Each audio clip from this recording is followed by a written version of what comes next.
I'm used to the mountains, Southwest Virginia. There's nothing to be taken for granted. It's unreal. So I'm blessed to be here. And yes, you're right. If someone wanted to take me to Iowa, I'll go. But I just as soon hunt right here in Southwest Virginia. Yeah. Because there's plenty of big ones here too. There's plenty of game, turkey, bear, and deer. I mean, Virginia's a blessed place.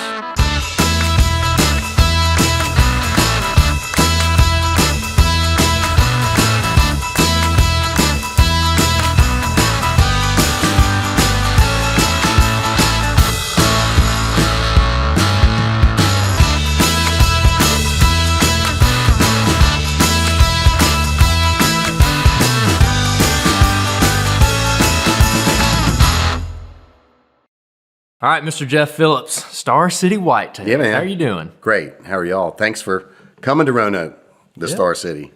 Well, listen, we're excited for it. So I want to put some little background out there for listeners, viewers. I didn't know who was the face behind Star City Whitetails. I've been following your page on Facebook for probably 3 or 4 years now, and we've actually picked up specific podcast guests that we see get posted on the page. Cool. That's how we found some of our Virginia guys. He's giving away our secrets. Oh, it's one of the good secrets. But your page is massive from not only a following, but like the type of people that are getting shared on your page, that you're sharing different success stories, kills, all this kind of stuff is unbelievable. And it, to me, really highlighted what Virginia has to offer from a deer hunting standpoint. Because since I found your page, I was like, Virginia is a sleeper state for giant bucks. Yeah. Like, it's unbelievable. And we're going to actually talk about a few of those bucks that I guess are most notable, including one mega giant on public, guys. So y'all are going to want to hear that. But Jeff, I want to know a little bit more about your background, not only starting Star City Whitetails, but just the background of how you got into this space per se. Yeah. And maybe a little bit more of your hunting background as well. Yeah, very simple. My grandfather, only person in my family, my mother's father, hunted and fished. And he would take me, as a kid. And I was eat up with it. He didn't push me into it, but it didn't take long till I really adapted to it. And he lived at Smith Mountain Lake back in the early 80s and the late 70s, 80s when I was just a young person. And I was on the water and in the woods with him. So that's exactly where it started. And the passion has only grown over the years. I'm eat up with it. And you were telling us something interesting earlier, that you first got into self-filming, which then evolved into creating Star City Whitetails. Exactly. Page. So what was that transition? Yeah, well, I wanted to capture, I'd see it and thought, man, that'd be cool to take a camera along. And the very first time I did, it was back with a disc camera. And I found the remote in the file cabinet, had forgotten I even had a remote to it. Found it, put it on a tripod, it worked. I was like, wow, why not take it? Sat in a lawn chair, brushed myself in along a field during bow season. I had a crossbow for deer hunting, and a couple deer work out in the field, and I turn it on, and I'm watching them. They're getting closer. Does. I mean, it was going to be, would have been a perfect shot. They bolt, and I'm like, they bolt right past me, so not away from me. I'm like, what happened? 2 coyotes pop out. One comes across, I shish kebab it, and I'm just like, and then it stopped jumping around, and I looked back and I got it. It blew my mind. I'm like, dude, you just captured that hunt. So that set it off. And I started making little discs and giving them to friends, and I called it Star City Whitetails. Roanoke, because of the star on Mill Mountain, is known as the Star City of the South. So I just called it Star City Whitetails. Long before a Facebook, hadn't even considered, didn't even have Facebook. I did not, but my wife did. But I kept doing the self-filmed hunts and was into it. My wife's like, get you a YouTube channel. So I did that for a little bit, and then she finally said, how about a Facebook page? And it was just at the time, the Roanoke Times, which still is a publication, newspaper here in Roanoke. But prior to all the technology, it was a big time publication that everybody got put in their mailbox and et cetera. And they had 2 outdoor writers, great outdoor writers for decades, that really supported hunting. Hunting used to start on a Monday. I don't know if you guys knew that. It hadn't always been on Saturdays. Gun season used to always come in on Monday. The Sunday before gun season, the Roanoke Times had the inside of the back page, and the whole back page was full of hunting.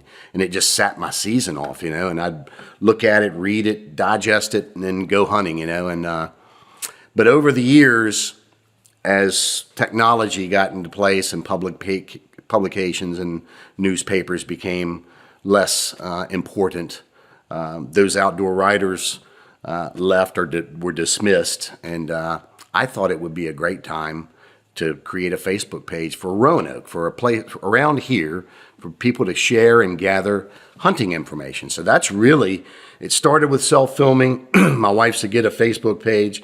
I just was like, I'll call it Star City Whitetails. That's what I was calling my little filming stuff, Star City Whitetails.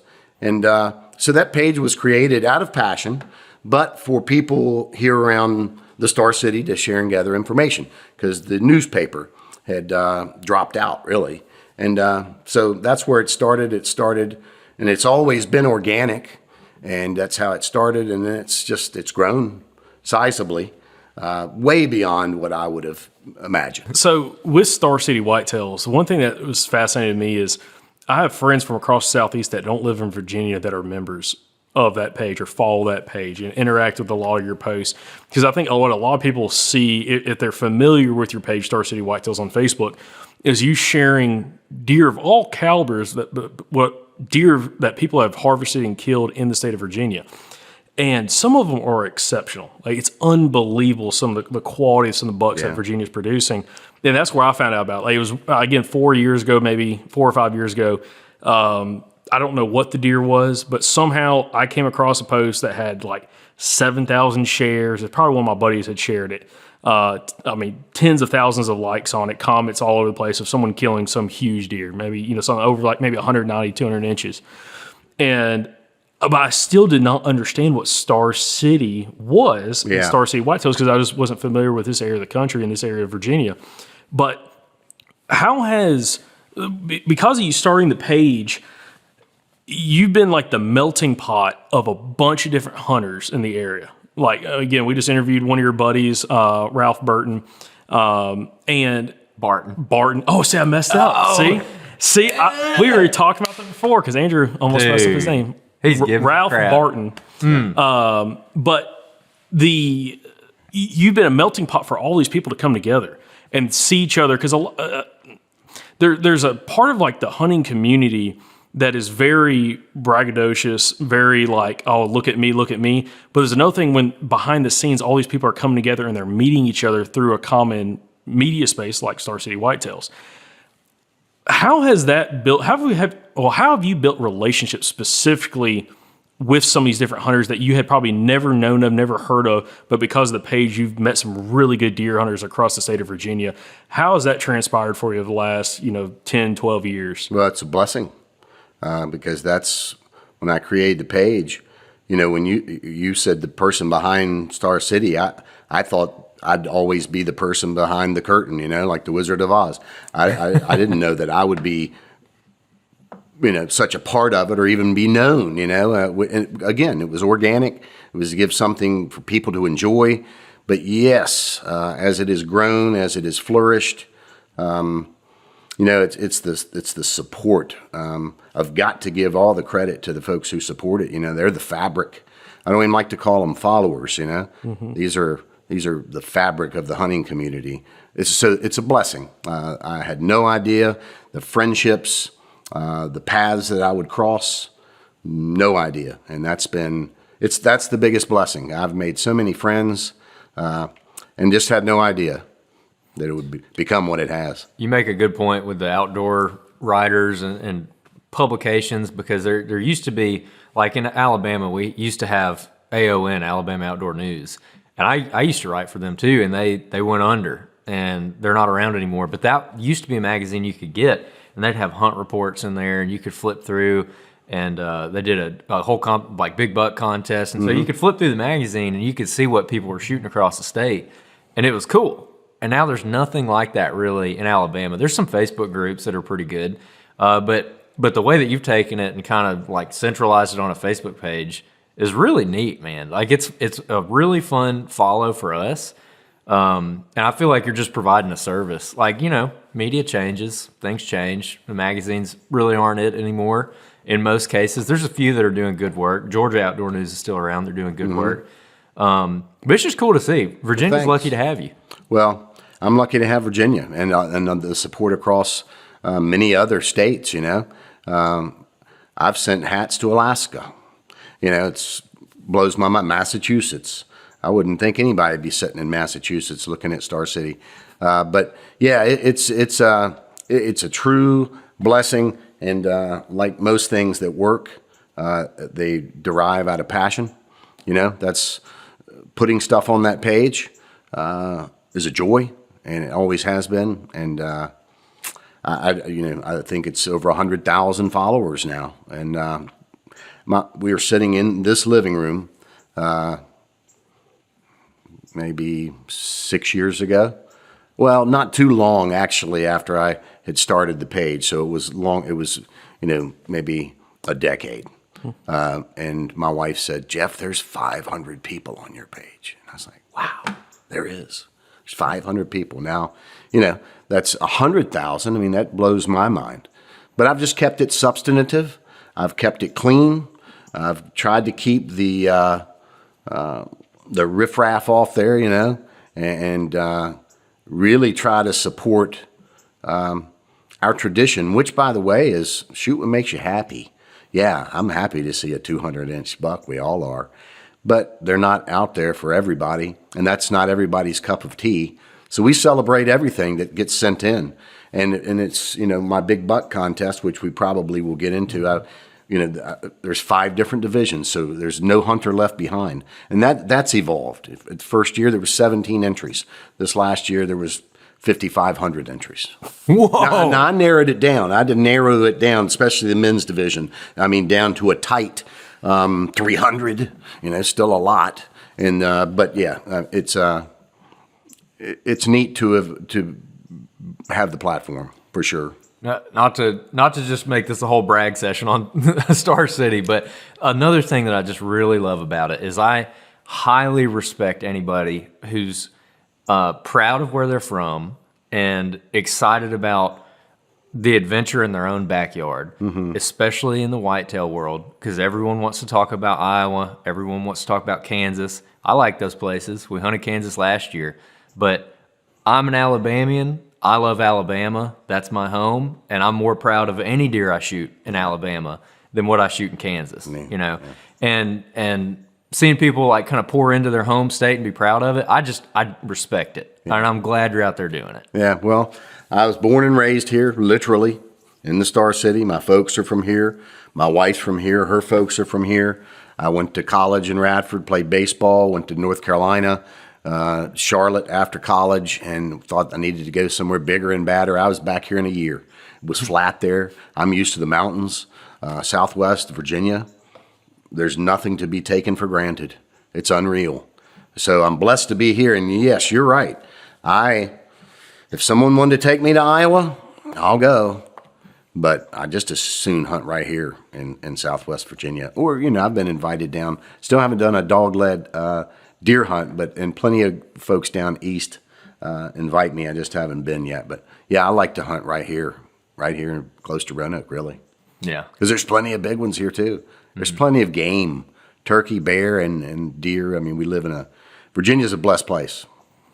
Yeah, it's almost like a sportsman's paradise. Great fishing, great hunting. Fishing, yes. I mean, it's a wide range of opportunities in the state from a recreation and outdoor standpoint.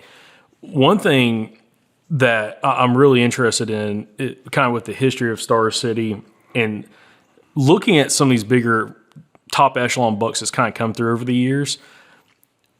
Before you started the page, did you know what Virginia was like putting out almost on a yearly basis, if not on a yearly basis, from like big deer, especially across the state? Not at all. Not at all. We'd see it back in the newspaper. They would, the outdoor writers would jump on some of these bigger deer, but it wasn't a plethora. You thought, wow, that's the Elvis of the deer, and but yeah, getting this big swath of folks that send in pictures yeah, I mean, it's pretty, the cat's out of the bag. It's a big deer state. How long into starting the page did you start realizing the quality of some of these bucks that were coming out of the state? Probably about 8 years in. Okay. Yeah, because it's grown, and I didn't have like a big buck contest like right off the bat. And when I did, it was just a men, whomever wanted to send stuff in.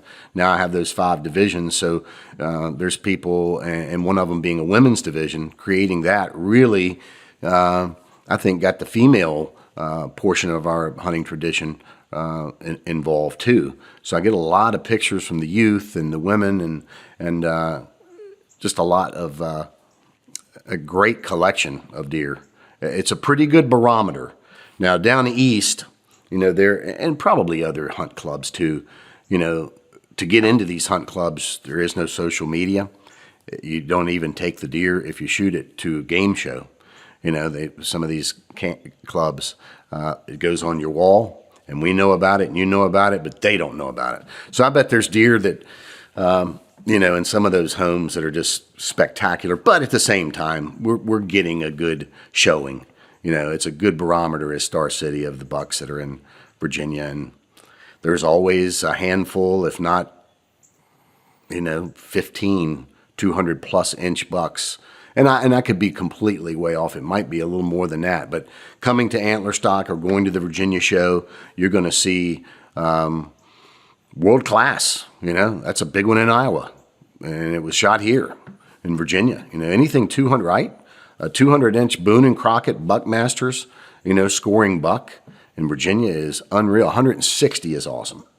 But yeah, it's a big change. And I do believe that has a lot to do with people's discipline. Has to be, And You could sit and see a 200-incher, or you can hard to watch 160 turn into that. But if you are willing, and someone else doesn't shoot it, and the disease doesn't get it, and the car doesn't hit it, and, it's worthy. And so it's the patience. where do you think overall, where are we today when it comes to the quality of the herd and buck quality in the state of Virginia compared to 10, 15 years ago? Do you think it's changed? Do you think anything's increasing or changing, better or for worse right now? I think that it would be easy to say one way or the other, but I don't think so much because the attention that social media can give it and that technology can give it now that could never have a light shown on it in the older times, which weren't that long ago, so it would lead you to believe, oh my gosh, we've turned into something unbelievable. There have been unbelievable bucks since the 60s, 70s, but not as many. I mean, I believe the game department has done a good job overall in giving us an opportunity to harvest good animals. But the individuals, I believe, have gotten a little more picky or a little more disciplined on especially if you're into big buck hunting. I don't like to call people say trophy hunting. That's a discredit, I think. You can just say trophy hunting because it's a discredit. A mature, Ralph was talking about a mature deer. Not all mature deer are big bucks, but a mature animal is hard to fool. And that mature animal has learned a lot, and he's avoided a lot of people and all the problems. That is a trophy. But big deer, you can't shoot a great one if you shoot good ones, right? So those who are disciplined and, they're going to, and it still doesn't mean you are going to, because all these guys who send in these big bucks to me, I want to know the secret, right? Were you 30 foot in the tree? Did you have your scent lock on? Were you only waiting for a north wind? Some people do that, but the vast majority, I was there and he was there, So I think I can do that. It's just I got to be there enough for him to be there. And I think it gives all of us a fair shot at killing big deer, but you got to be pretty disciplined if you want to. All right, guys, we got another in the field tip for you today.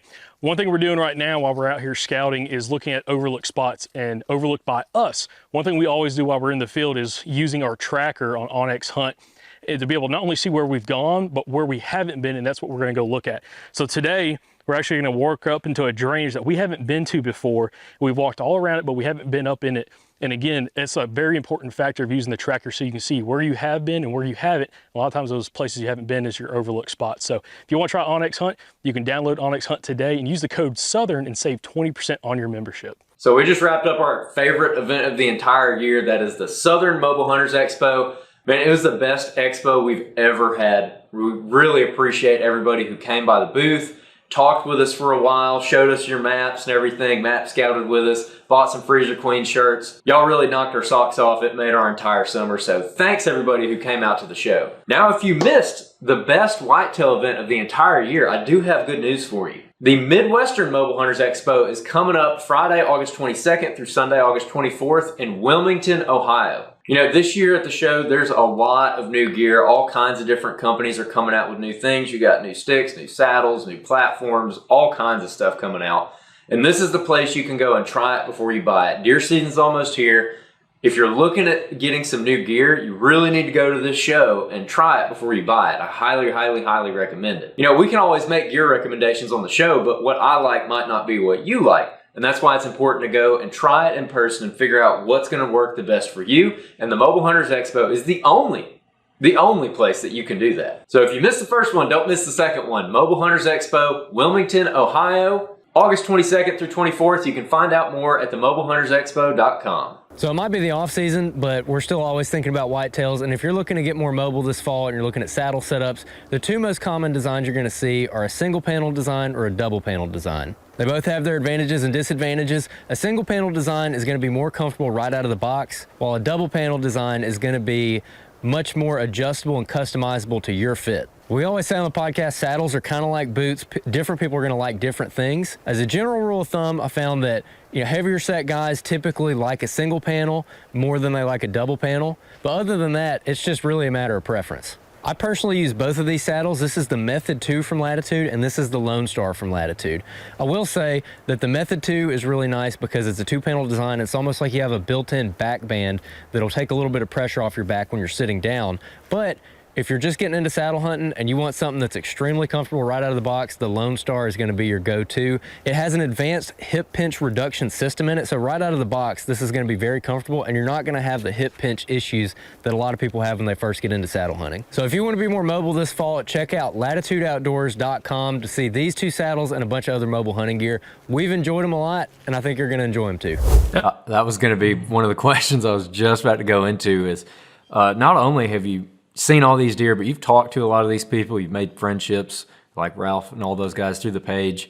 And I'm really curious about maybe some of the guys who are really consistent, who their names come up over and over again.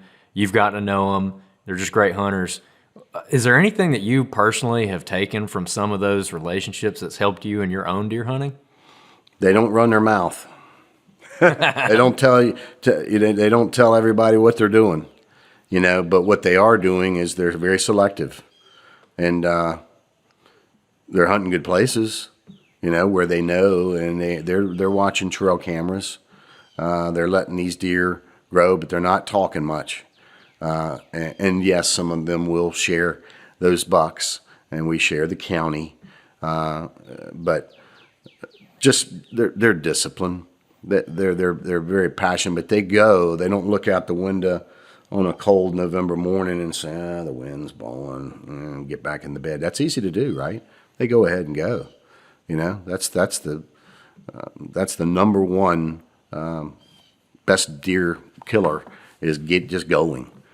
So yeah, I've been in the presence of many of these guys and gals, and they will all tell you they were in the right place at the right time, but they all also knew that they were hunting a big buck, too. They weren't just sitting down and hoping for the best. They were kind of, because people will say you can't kill a big buck unless you're hunting a big buck and you know one. And technology's really helped us, right? These cell cameras have really helped us and feeding that stuff right back to you. But yeah, it's nice to have rubbed elbows with a lot of them. But the vast majority are just dedicated hunters that are disciplined. Mm-hmm. Yeah, and the discipline is one of those things. Like you said, that's a commonality with a lot of the more successful or most successful individuals, of course, that we talked to on the show, just because you can't kill anything. You can't take a deer at the house unless you got a great space where you shoot one off the back porch. So it takes the time in the field in order for that opportunity to happen. And like you said, like that's a huge common out with a lot of these people. Like the most passionate individuals who are deer hunters typically have either a work schedule that works around deer hunting, or they own their own business or something that gives them the freedom to go. Yeah. And like time is huge. Yeah. Money's a big thing. Like, money for some people, you could always buy like a really high quality piece of ground or get into a really nice hunting club or a lease or something like that. But if you don't have the time to go, the money only gets you so far. Yeah. You have to have the time in the field. And that's a big aspect I think a lot of people kind of forget about. Yeah. And you really got to enjoy the hunt. And I did this as a young person, hung my hat on the harvest. I was so interested in shooting something, and it would bother me if I didn't. That's not the case anymore, because I really do love hunting. I love the hunt. I love everything about it. The briskness of the morning, the sitting there, even being freezing cold, just being disciplined enough to get on through it and sit there. And I enjoy seeing the does or the smaller deer that I choose not to shoot, all that stuff, the birds, all of those things. I enjoy that. And if I didn't, it would be horrible, because it's, it is cold oftentimes. And when hunting season rolls around in November and December, it's cooler. It's weather that most people, when I worked with a bunch of people, I took my vacation in November. They were like, oh, no one's on the books. So you got whenever you want to take time in November, you're free, because everybody's taking their, vacation in July and June, and you got November marked off. You're not even competing against anybody. So, I enjoy the hunt. Yeah. And also, one other thing, when we're talking about the quality of some of these deer and the people that you've met, one big thing that I do want to touch on is Antler Stock. What is Antler Stock? Because I've heard of Antler Stock. I did not realize that was your thing. As in your show. What's the background of Antler Stock? How did that happen? Yeah, I've had my big buck contest for a while in those 5 divisions, and there's plenty of sponsors that have over the years donated prizes. All sorts of prizes, handcrafted stuff to guns, to money, to just so many great things, hunts, gift certificates. Great things. And when I would have those first, second, and third in all of those divisions, so that's 15 winners, right? And when the season was over, because we'd always do the voting online for the big buck contest up until this past year. The voting was done after the close of season, and the Virginia hunting public voted on those 5 divisions. Well, once those were chosen, those prizes I would try to physically get to people. I wanted to personalize it. I wanted to shake their hand, wanted to acknowledge them, not just send it in the mail. I wanted to shake their hand and be with them, take some pictures, and just get to know them. And I'd have somebody coming by here at 1, at 3 o'clock, then driving in. My wife, one day my wife's like, Jeff, why don't you just have a banquet? I'm like, wow, thank you. I never even thought of that. Make it so much better. So Antler Stock was formed to acknowledge the big buck winners.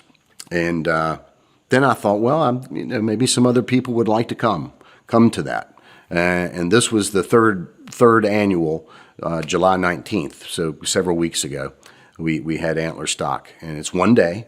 And not only do those finalists come, but now the people bring deer heads, get them scored there, Buckmaster score. And it's turned into a real event. So I give all the credit to my wife for having come up with the thought. But the first time it was on Mill Mountain, right there where the star is. We had rented out a little shelter there, and we maybe had 60 people.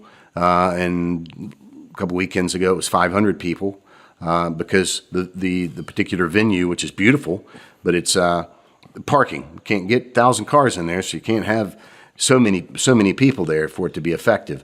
But Antler Stock was put together because of my wife's idea, and to acknowledge those winners, of my contest, because those winners had to go through a gauntlet, because I put, let's say the men. So there's 300, right? So all through the week, you would have voted for those men would have a couple slots every day to whittle it down from the 300 all the way down to those top three. That's a lot of voting. But this past year, because of the scoring, I said, hey, let's not decide it at the end of the season. Let's pick our top three in each of the divisions and have them come to Antler Stock to literally get scored. To see who is literally tail of the tape, 1, 2, and 3. Because, a picture of a buck, you can, not that people are trying to, but you could take pictures at an angle that makes it look like a 200 incher, when in reality it's 150. And, so scoring them is cool, but how Antler Stock formed was because I wanted to showcase those finalists, have them be presented in front of the whomever wanted to come and just make it fun.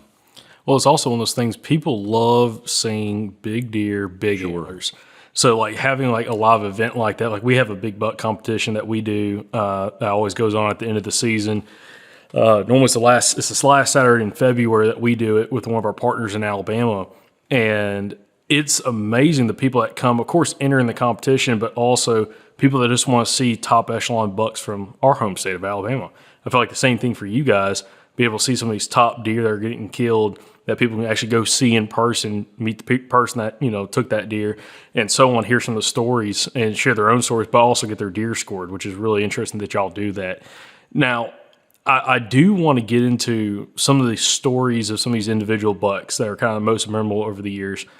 I would love to start with the big 200-inch public land deer that got killed a couple years ago. Yeah, Dennis Lawson. Well, so what's the story with Dennis? And I mean, we'll have some photos for everybody to kind of see, but what's the story of that deer and the history that he had with that deer? Yeah, well, he and I guess some family members or friends, they would travel to, which is a few hours, or 3 hours, I think, from their home to Bath County each year to hunt public land. They have for years.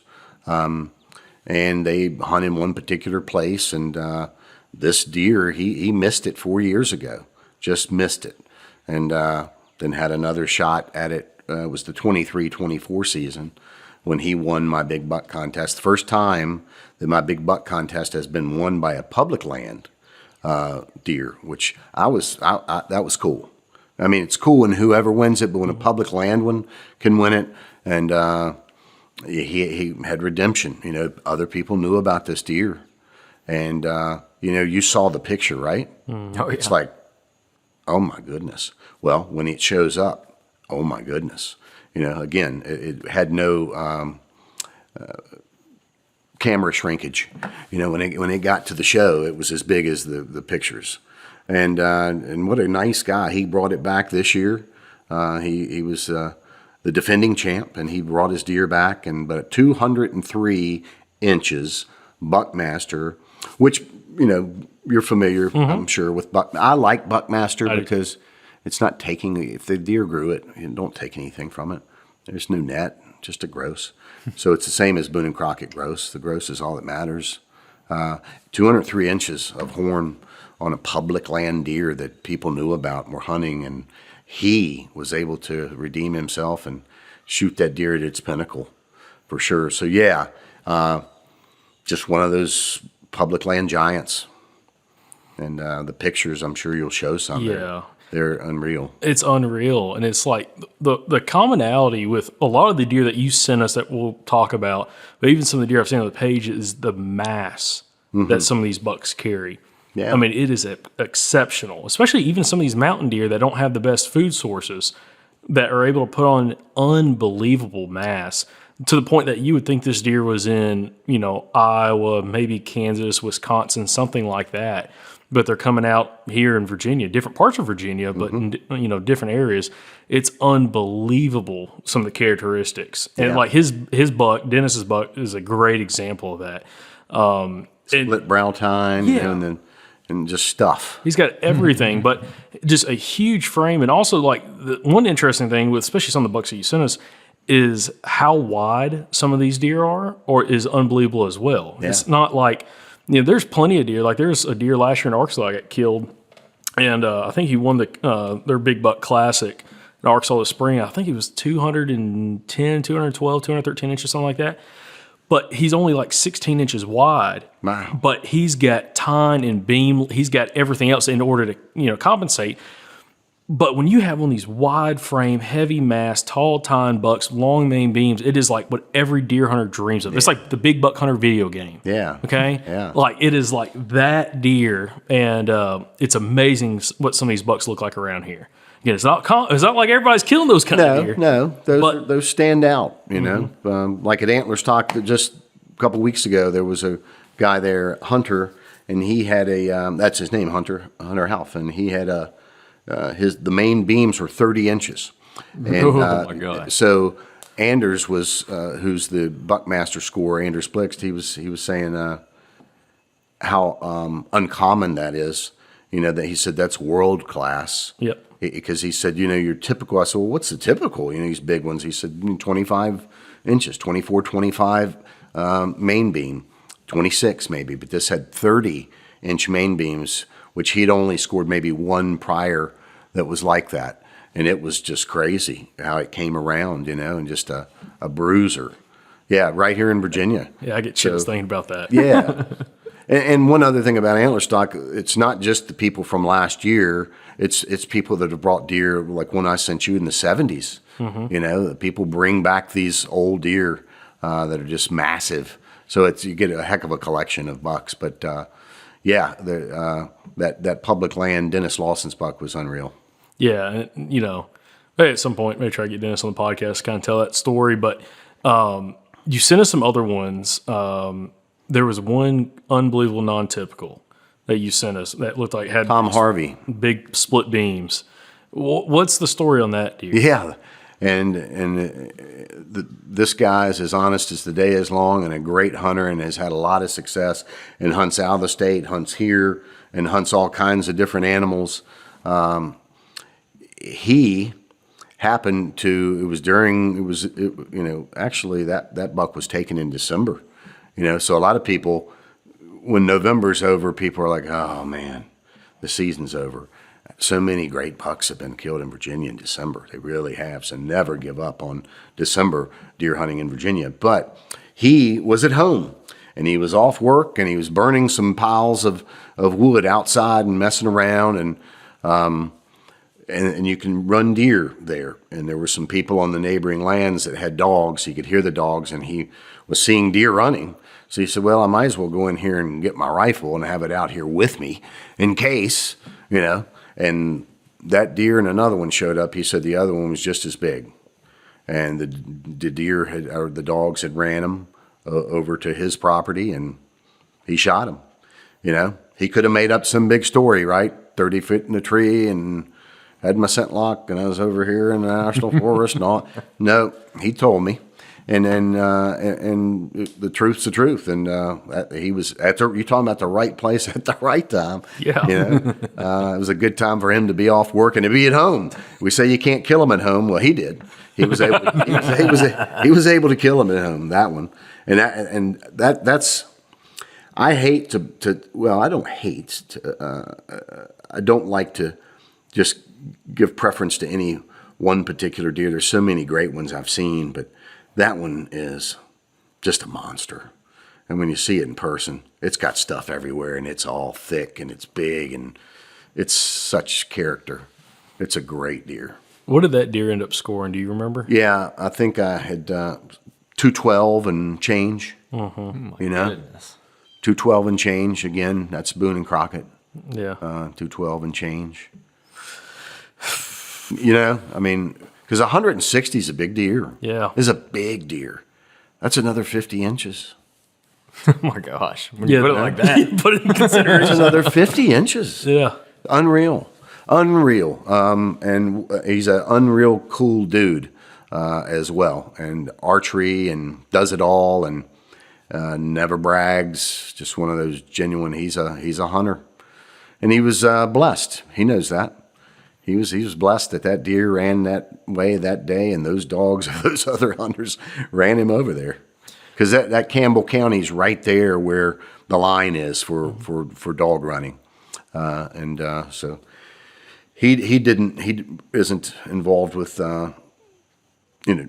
dogs, nor does he have dogs. The deer dogs from another club ran him over there to him. Well, and this is something that's worth talking about, which is parts of Virginia, or it's legal to be able to use dogs for hunting.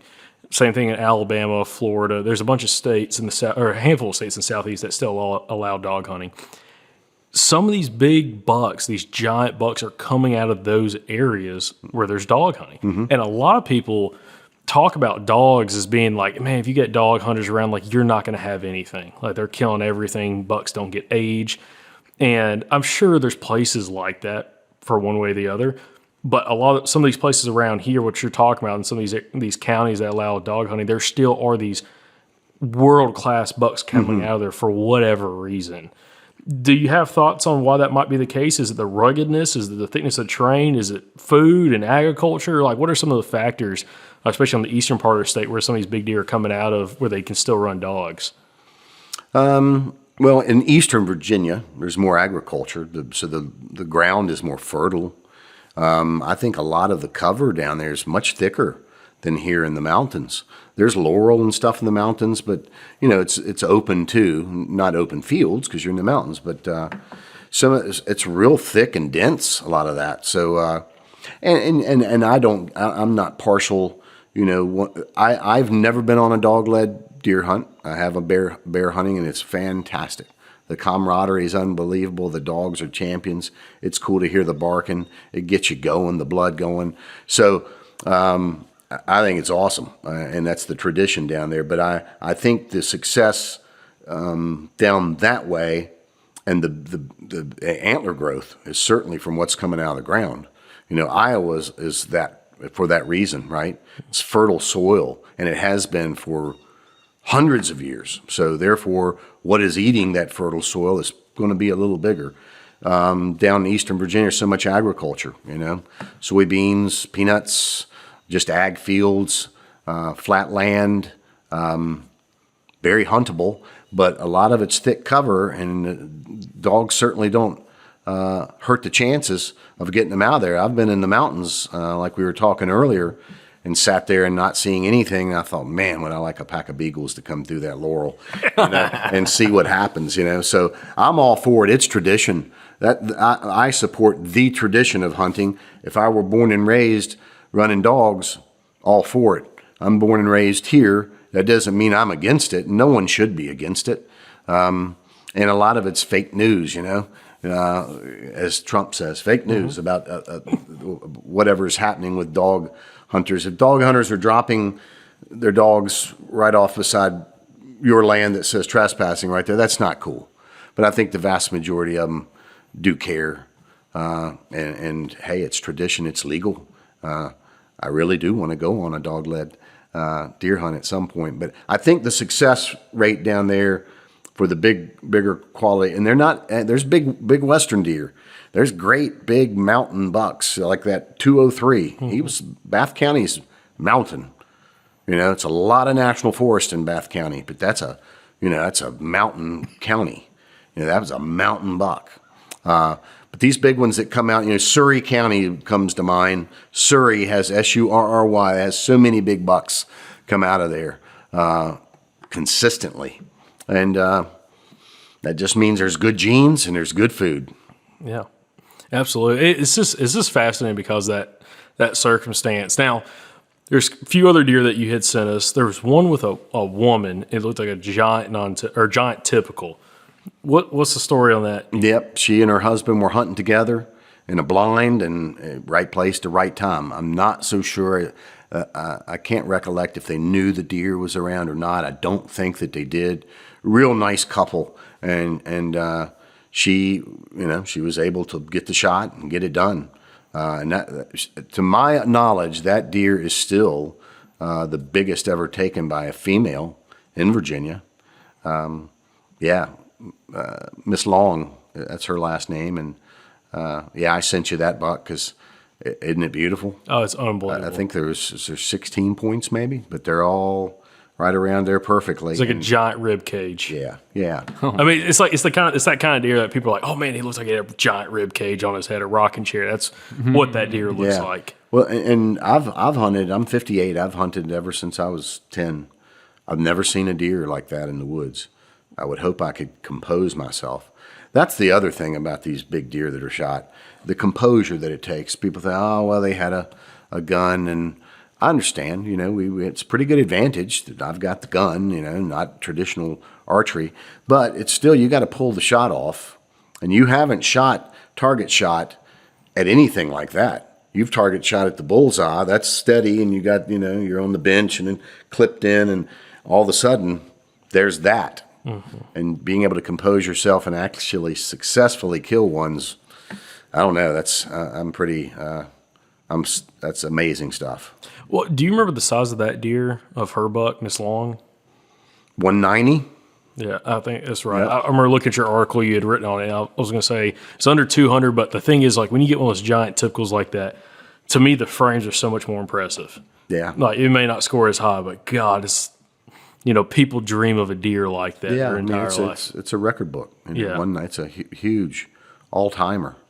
And she's a very, very nice lady. And, yeah, that's hers still is the biggest female buck taken or by a female in Virginia. Yeah. What are some of the other stories of some of the other bucks that have been notable for you over the years that kind of comes to your thought process? So many, you know, there's so many that come to mind that people have taken. For instance, there was one at the show, Mike Shiflett. Gosh, you know, I don't know that Anders didn't score it, and I didn't even ask Mike what the score was. It was 1993, Rockbridge County National Forest, because as well, a monster. I'll send you the picture so you can share that. And he is a hunter that's kind of quiet. And Friday we had scoring there. Saturday was the event, but Friday we opened it up for people to bring bucks in early if they wanted to get them scored. And a young man was in there and said, hey, you know, I know Mike Shiflett. And I stopped and I was like, get him to the show. Because he didn't come. I've invited him the last few years, and he acted kind of like he would, and he didn't. So I'd kind of given up on him coming. And this guy says Mike Shiflett to me, and I'm like focused on him. I said, hey, man, do whatever you got to. Make sure he's here tomorrow. He came. And that buck is not only character, it's massive. And I need to show that to you. And I will. I'll send you pictures. It's massive. In 1993, and it was National Forest, and it was Rockbridge County, for sure. And he enjoyed being there because people were just like, oh, my gosh. And hopefully, I think we'll get him back next year. Matter of fact, I think he lives closer to Bedford where we're going to have Antler Stock next year. So that comes to mind, and, you know, all kinds. Do you have a notable youth hunter who, you know, killed an exceptional deer that you've seen from like the competition standpoint? Submitted a deer, maybe not know the name. Well, the young boy, Josh Clark Bowling, that won my youth division a couple weekends ago, 170, you know. I believe that was Wise County. Yeah, Wise County deer. I can remember people and faces and deer more than I can remember other, you know, that just comes to mind. I can remember them. But yeah, he killed a 170. You know, I don't know if but there's been comparable ones for the youth. Just having that division is spectacular because what I learned early on, there's no doubt that more of us men hunt, right? So there's more opportunity for us to shoot big bucks. So if I was just piling everybody into one group, guess what? The guys are going to win first, second, third. Wow. Okay. I mean, that's cool, but all these other people are hunting, and I wanted to acknowledge them. So even mobility impaired folks, I have, you know, a division for them: men, women, public land, and youth and mobility impaired. So no hunter left behind in my book, because you know, and everybody has a fair shake at getting a division and getting in your own division. And the women have killed some massive deer too. I mean, massive deer. So, but yeah, I mean, the page is, people have really taken to it and helped me make it into something that has, I guess it's fair to say it's a staple of Virginia. One thing that I've been kind of impressed with, just from a not even a analytic standpoint, but just overall knowing, is how your policy, and you talk about it, we've mentioned it here, and some people are probably wondering why you're saying it, is trying to mention counties, different counties across the state, and kind of where some of these deer are coming from. Like you said, because there's some counties that are exceptional. It's kind of like you think of Pike County, Illinois. Mm-hmm. Everybody knows about Pike County, Illinois. Buffalo County, Wisconsin. Yeah. Everybody knows about Buffalo County, killing absolute giant deer. And it's cool that you kind of highlight that as well with a lot of your posts, and also for the scoring system and everything else of kind of what counties a lot of these deer are coming from. And it's probably interesting when you see somebody kill a big deer that was not in maybe a super well-known county that doesn't really pop up all the time, but they killed an exceptional deer there. Yeah. And it's probably interesting because I don't know if you track that stuff, but you probably notice it. Someone mentions a county that they kill a deer and isn't well known for killing big deer, and they do it. How much more of a feat that is for someone to accomplish. Yeah, like Scott County. I'll once in a while get something from Scott County, the big mountain buck, and it's just like, wow. Don't get a lot from Scott County. Somewhere like Surrey, you're expecting, because if I had one county that I can recall the biggest deer, not the biggest, but the most consistently great bucks coming from, Surrey County is one. Sussex. But, some of the random ones, are really cool when somebody sends one in and the county's like Wise County, or Scott County or Tazewell, some of those places that are on the other far end of Virginia. But man, they're killed in every nook and cranny across Virginia. I always think of our tradition as really safe. I really do. People say, "Oh, it's dwindling." The people that I don't know. It feels pretty like we're got a lot of momentum to me. Mm-hmm. Seems like the tradition is strong. Maybe that's just bias because there's a lot of people that share stuff on the page, but it's a pretty thick tradition. The camaraderie and stuff that was at my show, and my show is also built around people just hanging out, bluegrass playing, food trucks, and basically sitting around the tailgate talking deer, So, but yeah, some of those cool counties that are off the beaten path are, and I can't recall all of them, but when I say Scott County, that'd be one of them. That's far in western Virginia, far from the beach, and far from the fields, and some whoppers come from there. So there's one story that we got to talk about, which is the Hollywood buck. Yeah, if we can, because this is something that when I saw you kind of shared it and kind of everything had transpired, which we're going to talk about. It was interesting, kind of following along from locals, knowing a very specific deer and a guy harvesting this deer in a interesting way. What's the story in the background of the Hollywood buck? That it was done illegally.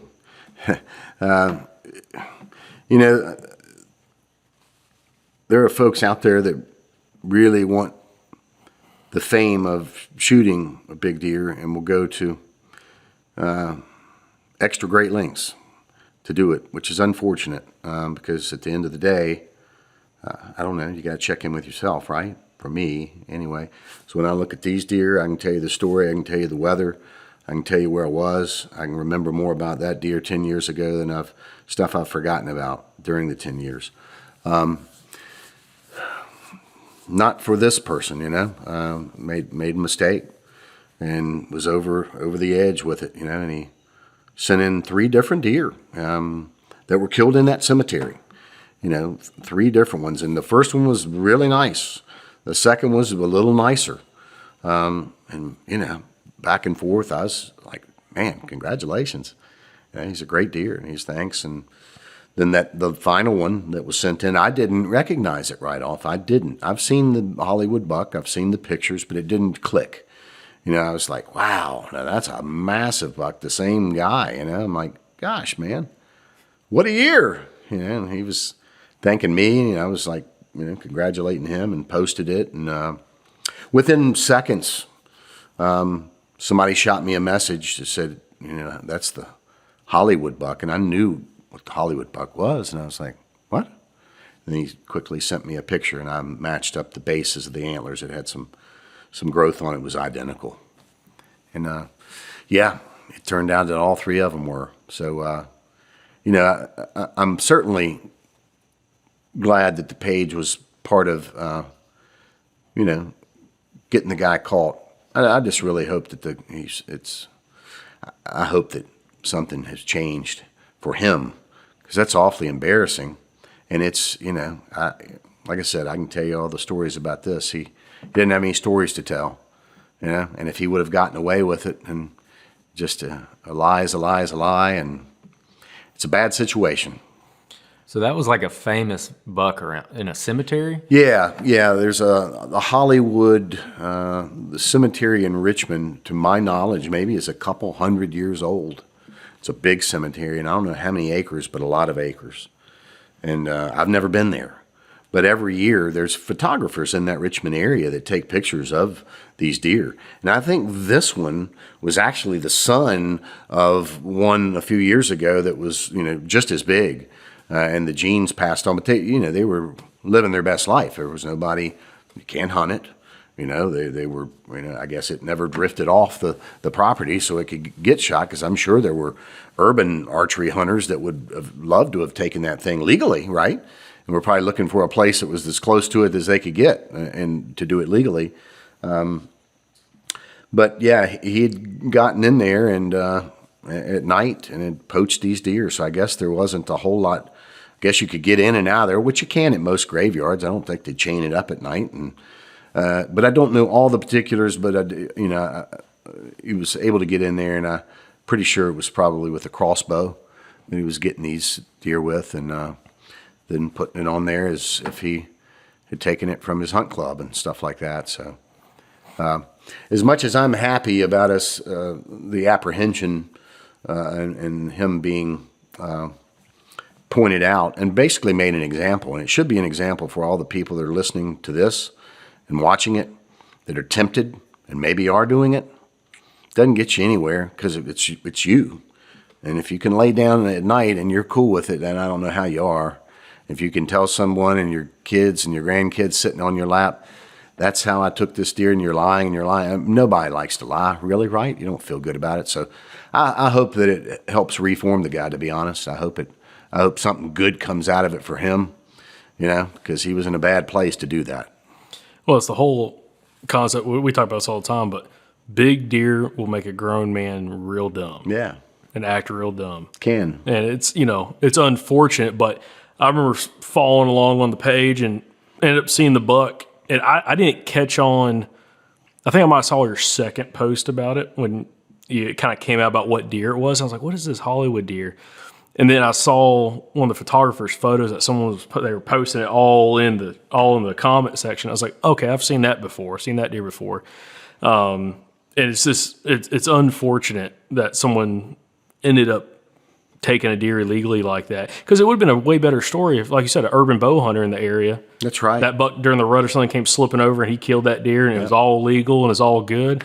That would have been phenomenal to kind of see that. Yeah. Still probably a little controversial, but not driving into the cemetery and trying to kill the deer illegally. Right. And they call it the Hollywood buck. It's really the Hollywood bucks. There were 3 nice ones. Those others were really top dollar bucks too. Mm-hmm. And since we're talking about that, next Antler Stock, the DWR, Ryan Brown, the executive director of the DWR, always comes to Antler Stock, and he was hoping to bring the sheds, but they're getting mounted. All 3 deer are getting mounted, and the first show they'll be at is Antler Stock next summer. All 3 deer will be mounted in at the show. Very cool. So people at least can come see him. Yeah, and acknowledge and see him, because it's a black eye. And I don't even associate it with hunting. Yeah, because he wasn't hunting; he was poaching. It's much different. Hunting isn't poaching.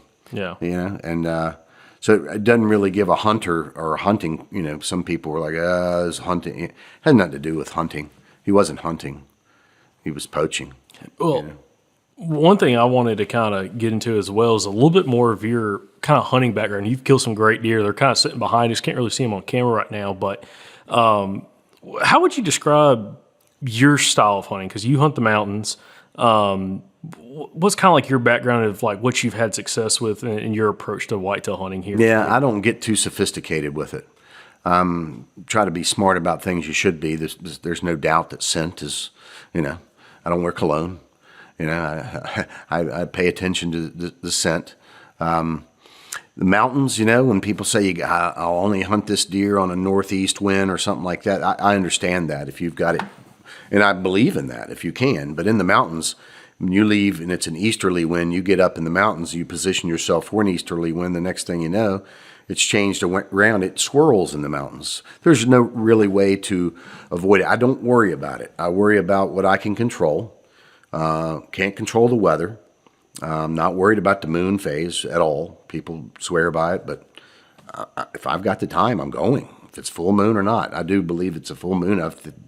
I feel like I've seen less deer during the day with a full moon at night because, you know, you can see pretty well at night, and they probably spend more time. But so I don't overcomplicate it. I just go as much now I do, and have for the last several decades. Go when I can, control what I can, but more than anything, really enjoy the hunt. I mean, think about it. We were talking about cell phones and what technology has done, and what technology has done to hunting, and what technology has done to the world. The one thing that's always a constant when I go out there in those woods is the smell, the leaves, the birds, the sun coming up, the sun going down is just the same as it was when I was 10 with my granddad. And there's very few things that don't change. That's one thing that doesn't change. And I love that about hunting. So I really enjoy the hunt, you know, and I don't over-sophisticate it.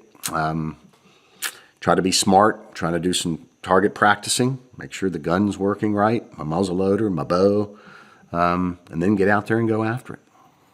It kind of comes back to the whole idea of you really need to enjoy it. The guys who we know are the most successful also the ones that seem like they enjoy it no matter what's going on. You know, they like to kill big deer like anybody does, but they're happy just going on the actual hunt. And I don't think that gets talked about enough, to be honest. I think it's too much driven in a lot of conversations, even guilty on this podcast. So horn focus or antler focus instead of just the enjoyment. Because if you don't enjoy it, you're not going to probably not even take it seriously, but you're just, I don't know, maybe not saying you're doing it for the wrong reason, but there's a lot to it to make it fun and make it where you enjoy spending time out there hunting by yourself, especially if you're more of a solo hunter. And you also have a feeling that if you're leaving your family or work or whatever, that you're still getting some enjoyment outside of all the busyness of everyday life. Well, I think it breaks the monotony. It's hard to get away from everyday life. Even when you're sitting in the woods, your mind's still thinking about business. But I do enjoy the hunt, and I've learned that that's the most important is, do I want to shoot one? I do. And I will shoot does to eat. I like venison. But I'm at the point where I let a lot of deer walk. I'm good with that. I like to see them, and I'd like to see them have a chance to get to their pinnacle. I don't ever preach it and teach it and talk about it on the page because I don't want it to be misrepresented. I want you to shoot what you should to make you happy. What makes me happy is I like to shoot a mature deer, and I know it when I see it. Mm-hmm. You know, I know it when I see it, and then that makes me happy. But it also makes me happy to hunt and to go hunting, so that's the most important. We just had a friend of ours on the show, Jonathan Moreland, and we were kind of talking about this with him where he was saying, I was like, he kills giant deer in Arkansas with a traditional bow. He's very consistent on mature buck. He's killed a couple just really, really nice deer. And I was asking him about his tactic, like, how do you do it? And he's like, yeah, you're probably not going to like this answer, but I think it's just because I love it so much. I'm just out there all the time. And you know, one thing that we've noticed over the years, interviewing, again, we've done over 700 episodes. We talked to a bunch of people who deer hunt. And there's a couple different kinds. And this isn't like the gospel. It's not super black and white. But generally speaking, when you find the guys who just really love to deer hunt, a lot of the people on your page who killed these deer that we've been talking about, they probably just really like to deer hunt. And then they were in the right place at the right time. And then you got another crowd of guys, which there's nothing wrong with this if this is how you want to hunt, but they're super focused on big bucks. They want to go, raise the bar every year. Generally speaking, that group of guys are the guys that we see get burned out. We'll talk to them and we'll interview them, and then we'll go back, maybe want to interview them again a year or two later, and they're like, dude, I haven't hunted in 2 years. Wow. Yeah. And they'll just get burned out on it. Not all of them, but it definitely happens. Yeah. Like more than people would think it does. That's unfortunate. I've never done that. I've never been at that point, fortunately. I mean, I'm every year about now. I mean, I'm thinking about 24/7, 365. I'm thinking about deer hunting to some extent. But as the temperatures and as October gets closer, I mean, I'm not thinking of anything. When I think of when I see that as November, like 11, whatever, or when someone mentions the word November to me, I mean, that's what I think, and don't schedule a wedding. Don't schedule, please don't do that. November, deer hunting is sacred to me, but it's always been that way. And I would hate to think that I could get burnout. I would hate that because I haven't missed a hunt in a long time. Yeah, I mean, it's one of those things where it's like, hunt how you want to hunt and do what makes you happy. But, maybe if you feel yourself starting to get burned out, maybe that tells you something about maybe your goals. And, we highlight all these big giant deer like we're talking about here. We're guilty of it too, highlighting the biggest of the big. But we always bring up the examples of like these guys who are really good hunters, depending on where they're at. Yeah. A lot of times a mature buck in your area is not 150 inches. Yeah. It's just not. And that's just something that once in a blue moon's going to come through. And if you're at the right place at the right time, but a lot of times, I mean, like a couple years ago, me and him doubled up in Alabama, shot 2 bucks, same morning, both mature, and neither one of them came close to 120. I mean, and they were mature deer. Yeah. And I'm thrilled to death with them. Yeah. Well, it's all where you're at too, and I'd mentioned hanging your hat on a kill. That's when it would, it's what you're talking about. That would burn you out. If day in and day out you're just trying to kill a great big buck, I mean, that'd be tough. I want to kill one, but if I don't, at least I've left no stone unturned with what I can control, which means going. If he doesn't come my way, I'm all right, as long as I didn't lay in the bed and miss a good day, which I've done that. I've looked out and saw the wind going, got back in bed, and then people start text, oh, they're on their feet. And then I'm like, oh. You're sitting here with your coffee, you're like, dang. I've just learned to get up, man, and go, because you're going to have deer regret, as I call it. You're going to have regret. Yeah. Well, that goes to the discipline part that you were talking about earlier too. And, like you got to get up and go, but if you're going to make your goal like that 150-inch deer, like you got to understand what that means in your area. Sure. For us in Central Alabama, if you're only going to shoot 150-inch deer, unless you got a bunch of property that you can highly manage. I mean, if you're really good, that's maybe like a once in a decade thing. Wow. For real. Yeah. And just most guys just don't ever come close to that. So it's like you got to know what you're getting yourself into. That's right. That's what you're going for. That's right. Yeah. But yeah. Also, talk about the deer regret. I love that, because that is the worst feeling. You sleep in one morning, your buddies start texting you because they went hunting, and they're like, either they kill one or, like you said, they have a great hunt. And you're like, what am I doing with myself? Those are the worst days, because I've had a couple of those days the last couple of seasons where like hunt hard for like maybe 3 or 4 days, 5 days. And you're like, okay, I'm going to take a day off. And maybe it's like, I'm just not going to hunt a Saturday because I can hunt during the week.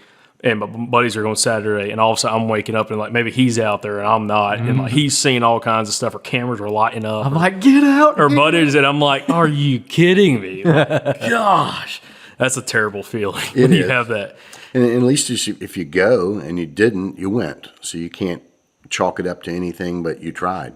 But if you don't, I mean, for me anyway, it gets to me. So I don't have that anymore because I just go ahead and get up and go. And if it's windy, I might just, like Ralph was talking, stalk around, use that to my advantage. Or if it's wet, I don't go. He goes, even if it's pouring rain, I just don't.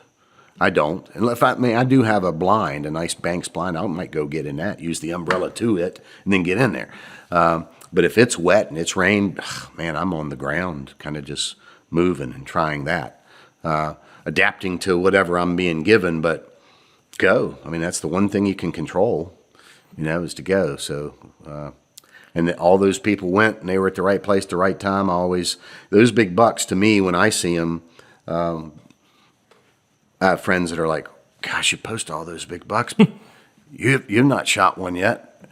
Ones like that. And I said, well, they're not around for everybody to shoot. But they went, they saw it. They didn't know the deer was there. So my next hunt might be that. I have an honest question for you. Yeah. Speak about that. Have you had this happen in the past, or do you fight this where you're seeing so many big bucks get sent in that does it change your perspective of your personal goals? I know you want mature deer, but because of where you live compared to where some of these other guys are killing deer, does it cloud your judgment of a buck that you'd be happy with here, like a really nice mature buck, say 130, 140 inches? Does it cloud your judgment of trying to kill a deer like that if you get the opportunity versus, when you see all these giant deer get sent in? No. I have it, and probably a lot of other people do too. When I see it, I know it. And I know it quick, whether I'm going to shoot him or not. And if I have made that decision, he's going to, one, go on the wall, because it's probably bigger than any that I have. And, but no, I never look at it and say, well, he's not 200, he's 170. So I'm like, he's going to get it. 170, he's going to get it. But when I see it, I know. I know if I'm going to or not. This one here is a 6-pointer, right? So when you look at him, you're kind of like, well, but he's a 6. He's a mature 6. There's not a lot of those, and I've never had an opportunity to shoot one like that. And I was hunting his 23rd of November, so fully into the rut, and I hear something coming behind me, and I see him coming down the hill, and I see he's at has antlers.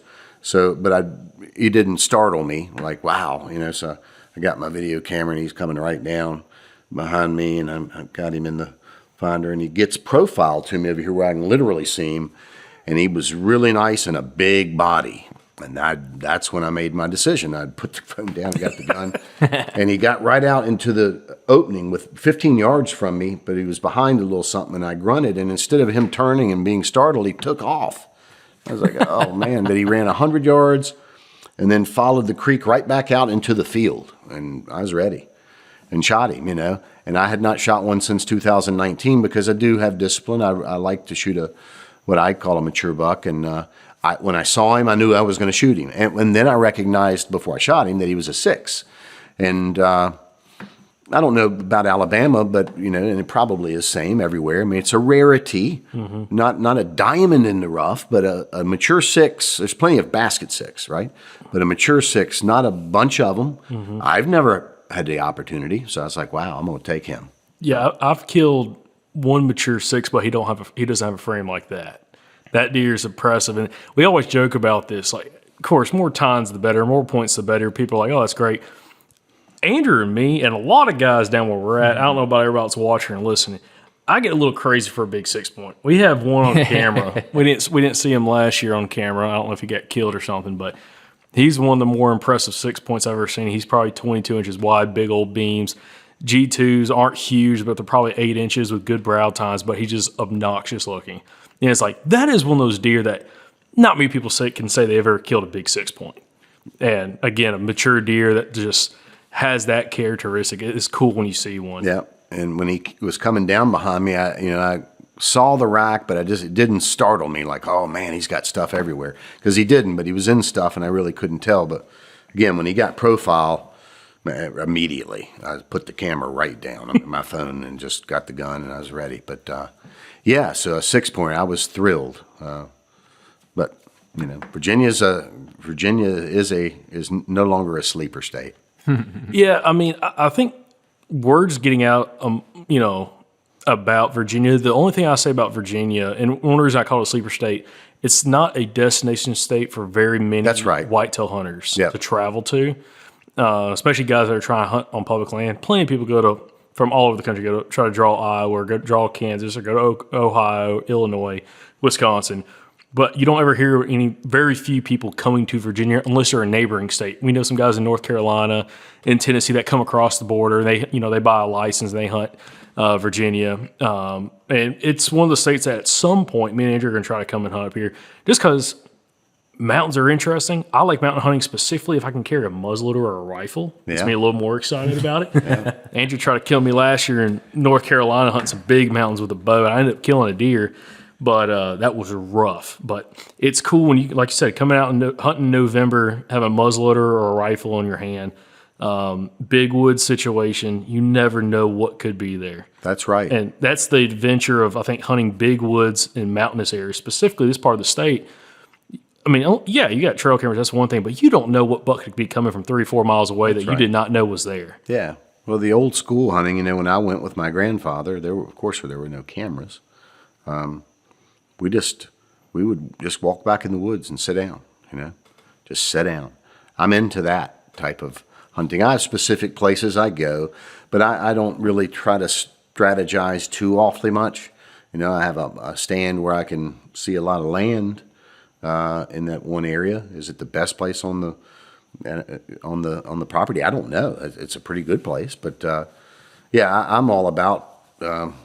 Certainly, you said you're an Alabamian, so that's where you'd favorite. I'm a Virginian, and this is where I'd like to hunt. I'd rather kill a nice buck here than anywhere for sure, because I'm from here, and there's some good ones. I've killed a few nice ones, but I'm always hopeful. Seeing these big bucks come in every year only it gives me. I look forward to the next year. Yeah. Because I think, well, if they were fortunate, maybe I'll be at the right place at the right time too sometimes. But again, enjoying the hunt is the main thing. Then you don't get bored. You don't worry about if you didn't. You shoot some does if you like that, and you fill some tags and not worry about the stuff you can't control. Absolutely. Well, Jeff, one thing I wanted to mention before wrapping up is you also are a land specialist for Whitetail Properties. Yeah.